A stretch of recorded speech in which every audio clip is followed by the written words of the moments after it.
हर खबर पर होगी आपकी पकड़। डाउनलोड कीजिए एबीपी लाइव ऐप।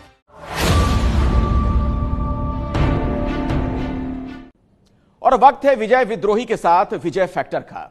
भारत सरकार ने अगले 1 साल के लिए अपनी नई परियोजनाओं पर रोक लगा दी है, क्योंकि सरकार के पास पैसा नहीं है। लेकिन मौजूदा परियोजनाओं पर भी कोरोना ने ग्रहण लगा दिया। इन योजनाओं का काम अटक गया है या फिर धीमा हो गया है, क्योंकि मजदूर ही नहीं मिल पा रहे। आपको जानकर यह हैरानी होगी कि कुशल मजदूरों के नहीं मिलने के कारण सरकारी परियोजनाएं अधर में लटक गई हैं।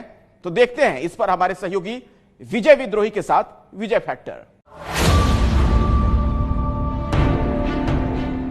नमस्कार, हमारे खास कार्यक्रम विजय फैक्टर में आप सबका स्वागत है। मैं हूं विजय विद्रोही।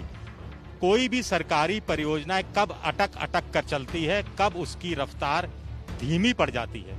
जब पैसे की कमी हो, जब भूमि अधिग्रहण में देरी हो रही हो, जब अदालत का कोई पेच फंस गया हो या कोई राजनीतिक विवाद खड़ा हो गया हो। लेकिन अगर हम आपसे कहें कि मजदूरों की कमी के कारण सरकारी परियोजनाओं में देरी हो रही है, तो आप क्या कहेंगे? जिस देश में इतनी बेरोजगारी है वहां ऐसा हो रहा है? बिल्कुल हो रहा है जनाब। कोरोना काल के कारण ऐसा हो रहा है। ऐसी ही कुछ सरकारी परियोजनाओं की रफ्तार को जांचने का काम आज हम करेंगे।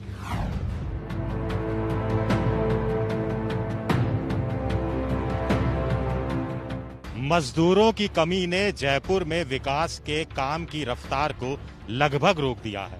इसका सबसे बड़ा उदाहरण ये एलिवेटेड रोड है, जो सोडाला को अंबेडकर सर्कल से मिलाती है।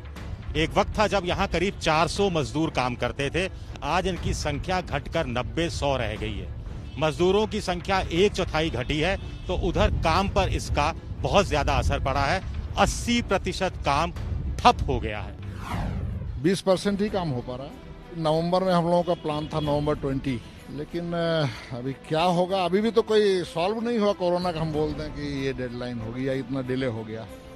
खाली अब जो लेबर हैं हमारे पास लगभग 90 लेबर हैं, 90-100 लेबर हैं, उनसे लेके चल रहे हैं। चाहिए 400 लेबर। इस एलिवेटेड रोड की कुल लागत 170 करोड़ रुपए है। फरवरी में इसी साल ये काम पूरा हो जाना चाहिए था, लेकिन इसमें थोड़ी सी देर हुई। उसके बाद कोरोना आ गया और जो मजदूरों की संख्या थी वो लगातार कम होती चली गई। मजदूरों को रोकने के लिए लालच भी दिया गया। ये कहा गया कि 12 घंटे की जगह 8 घंटे काम लिया जाएगा। ये भी कहा गया कि कुछ मजदूरी एडवांस में दे दी जाएगी, लेकिन उसके बावजूद मजदूर यहाँ रुके नहीं, ठहरे नहीं, और अब चौक से मजदूर मंगाने पड़ रहे हैं। जो लॉकडाउन हुआ था उस समय तो लेबर चली गई थी, लेकिन अभी क्या हमारे पास लेबर अवेलेबिलिटी हो चुकी है, क्योंकि हम चौक से भी लेबर लेके आके काम करवा रहे हैं। जो चौक से लेबर लेके आते हैं उनकी टाइमिंग फिक्स रहती है, वो टाइम से ही अपना निकल जाते हैं वो। और हमारे पास जो मजदूर थे वो 24 आवर्स के मजदूर थे। जिस डिसिप्लिन के लेबर चाहिए वो सारे डिसिप्लिन के लेबर तो एक साथ अवेलेबल नहीं है।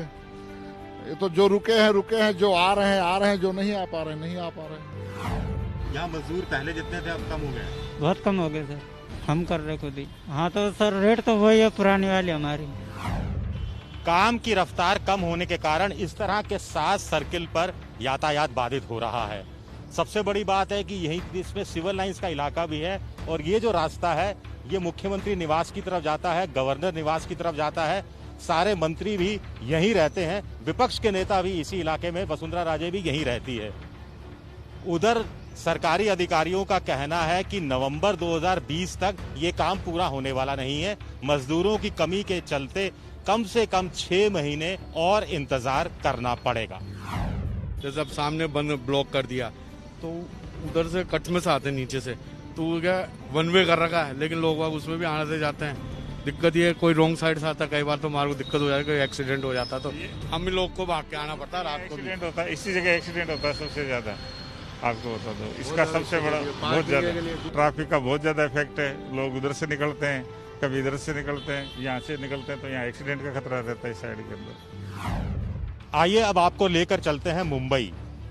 मुंबई भी कोरोना से बहुत प्रभावित रहा है, और वहां भी लाखों की संख्या में बिहार और यूपी के मजदूर अपने अपने राज्य में चले गए हैं, जिससे वहां भी काम के रफ्तार में कमी आई है।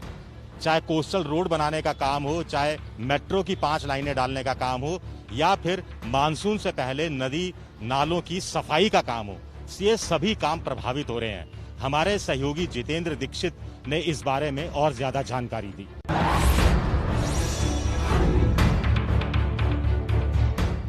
इस वक्त हम परेल के फ्लाईओवर पर हैं। मुंबई, मध्य मुंबई का परेल इलाका है ये, और यहाँ पर हम देख रहे हैं कि सड़क को रिपेयर करने का काम किया जा रहा है।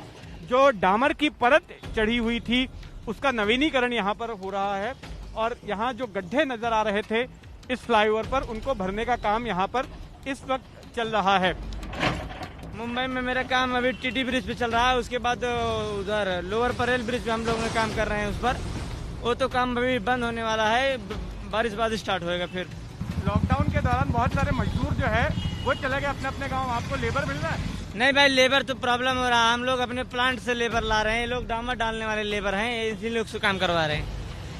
लेबर की इस बार किल्लत हो रही है काफी? हाँ, लेबर की बहुत किल्लत हो रही है इस बार, लेकिन तब भी हम लॉकडाउन को देखते हुए अपना काम कर रहे हैं। तो हमेशा के आपके लेबर थे वो क्या सब छोड़ के चले गए, गाँव चले गए हैं इस वक्त। मुंबई से आपको लेकर चलते हैं अहमदाबाद। मुंबई की तरह अहमदाबाद में भी कोरोना ने अपने पैर पूरी तरह से पसारे हुए हैं।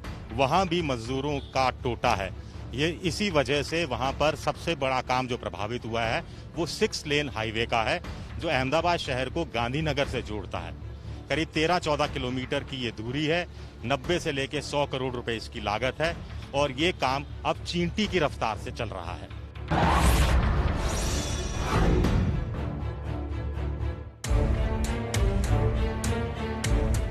अहमदाबाद से कुशांक सोनी ने हमें यह जानकारी भेजी है। अहमदाबाद से गांधीनगर तक का 6 लेन का प्रोजेक्ट है। तकरीबन 867 करोड़ रुपए के खर्च पर यह बन रहा है। गुजरात सरकार और केंद्र सरकार ने मिलकर इस प्रोजेक्ट को जून 2019 में शुरू किया था। लॉकडाउन के चलते इन दिनों मजदूर अपने गांव चले गए हैं। ऐसे में अहमदाबाद के आसपास के इलाके से मजदूरों को बुलाकर 6 लेन के सरकारी प्रोजेक्ट को फिर से शुरू कर दिया गया है। हालांकि 6 लेन प्रोजेक्ट अपने प्रथम चरण में है।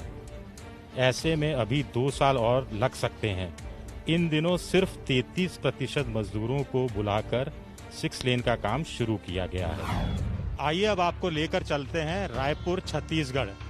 हमारे सहयोगी ज्ञानेंद्र तिवारी ने वहां से खबर भेजी है कि मजदूरों की कमी है, और मजदूरों की कमी के चलते सरकारी परियोजनाएं वहां भी अटकी हुई हैं। काम धीरे धीरे चल रहा है, काम की रफ्तार सुस्त है। इस्पात और सीमेंट उद्योग को इसका ज्यादा खामियाजा उठाना पड़ रहा है।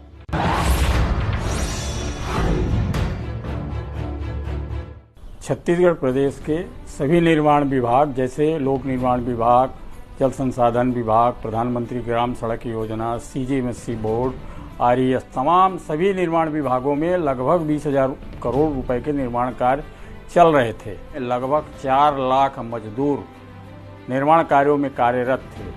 17 मार्च से लॉकडाउन छत्तीसगढ़ प्रदेश में लागू हुआ, जिसके कारण 2-2.5 महीने से पूरे निर्माण कार्य लगभग 80% निर्माण कार्य बंद पड़े हैं। मजदूरों की समस्या का हल निकालने की कोशिश सुप्रीम कोर्ट ने अपनी तरफ से की है। सुप्रीम कोर्ट का कहना है कि मूल राज्यों को चाहिए कि उनके राज्य में दूसरे राज्य से आने वाले मजदूर को नौकरी मिल सके। इसके लिए मजदूरों की स्किल मैपिंग करवाई जानी चाहिए।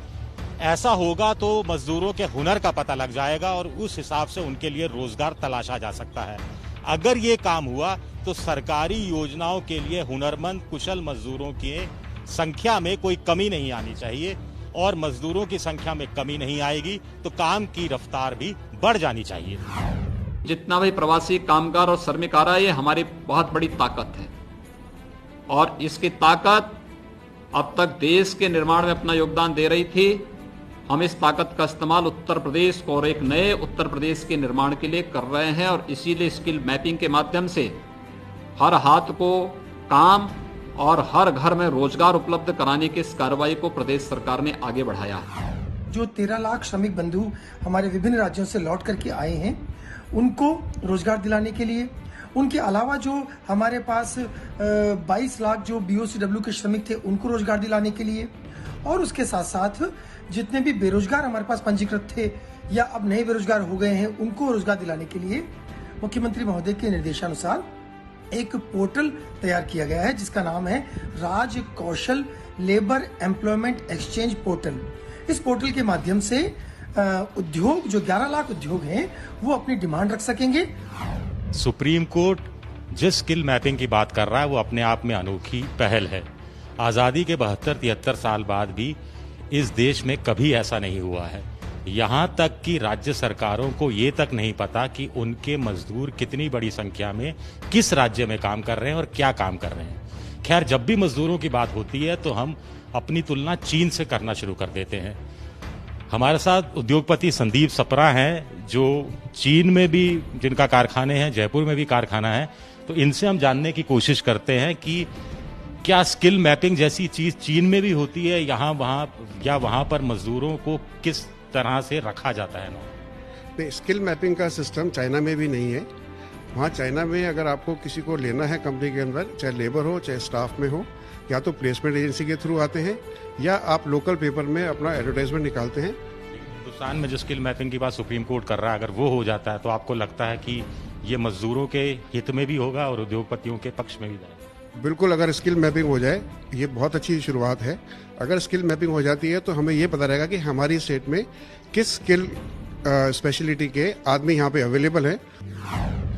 लॉकडाउन खत्म होने के बाद शहर ने रफ्तार पकड़ ली है। उम्मीद है कि विकास की रफ्तार भी तेज होगी और हम मिलेंगे आपसे अगले हफ्ते आज ही के दिन, आज ही के समय, एक नए विषय के साथ। कैमरामैन गोविंद साहू के साथ विजय विद्रोही, जयपुर, ABP न्यूज।